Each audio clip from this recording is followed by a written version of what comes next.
Guys, welcome to section 4.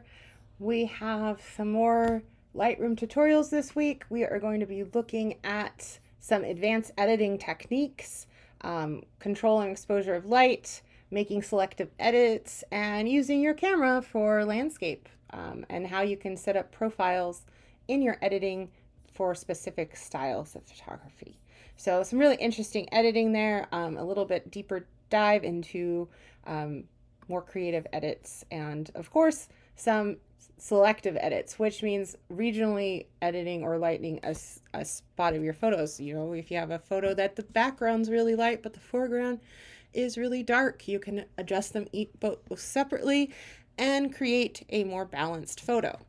Of course, we could maybe also use the HDR mode in Lightroom camera app and not have to do that editing, or just have more flexibility in the editing.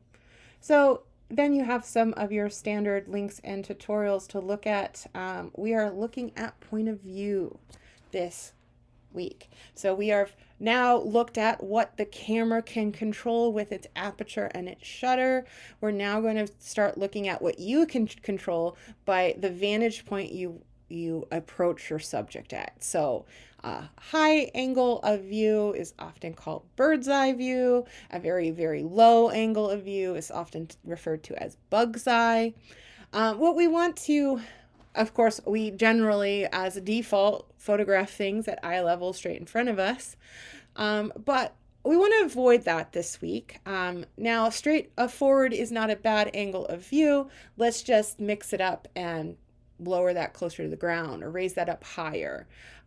Start looking at things from different vantage points than what is our standard viewing.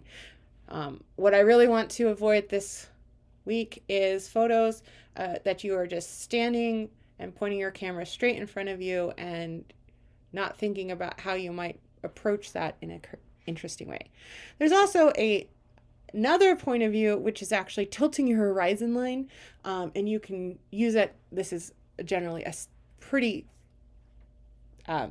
steep tilt, and that you can use that for a dynamic motion. So that will be in some of these videos. Looking at lenses, what lenses can do for you. Believe it or not, there are some clip-on lenses for your iPhone cameras.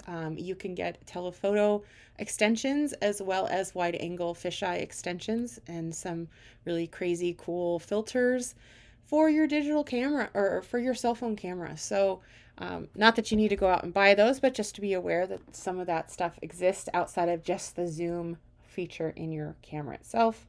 That, of course, now as the newer covers come out with multiple cameras, my camera has like 4 cameras in it now, or my cell phone has 4 cameras in it now. They are putting in specialty lenses for that wide angle shot and for doing zoom and so on. They're increasing the quality by adding extra cameras in your cell phone. So some of that's there as well. But knowing the origins is always interesting. A tutorial on cropping images seems really obvious, but sometimes cropping can make a world of difference in your picture, moving your subject matter out of the center of the frame, or maybe there was an ugly telephone pole somewhere and you can crop it out, spot it out, all sorts of things like that. So for point of view, we are looking for 2 finished images illustrating different dynamic uses of the point of view. So we should not have 2 bird's eye views. We should not have 2 bug's eye views turned in. These need to be different. That said, I still want proof sheets of approximately 50 images taken at different points of view. Now, maybe you have a rose bush in full bloom outside and you want to photograph it from above, below, the side, from inside. I mean, careful, there's thorns, but you want to approach it. That's okay. That can be 5 or 6 photos of your 50 that you turn in. And if you find the one you love best, use that as one of your 2 finished images.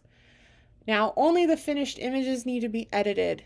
We do not need to edit all 50 pictures we take if they're not one of the top 4 or 5 that you think you're going to maybe use for the assignment in the end, you don't need to bother cropping and editing and cloning and spotting and all of that stuff. You can just focus that on the 2 that you really, really love the best. And those are your finished images. Again, concept sheet as usual. And don't forget to participate in your peer reviews of your fellow students' work. If you have any questions, just go ahead and send me an email and we will, I'll get back to you. And of course, if you want to stop by office hours, I am here listed. The office hours are listed in the syllabus, and I'm available for Zoom meetings. If you're having either a quick question, long question, whatever, I'm here for you. I'll talk to you soon. Bye.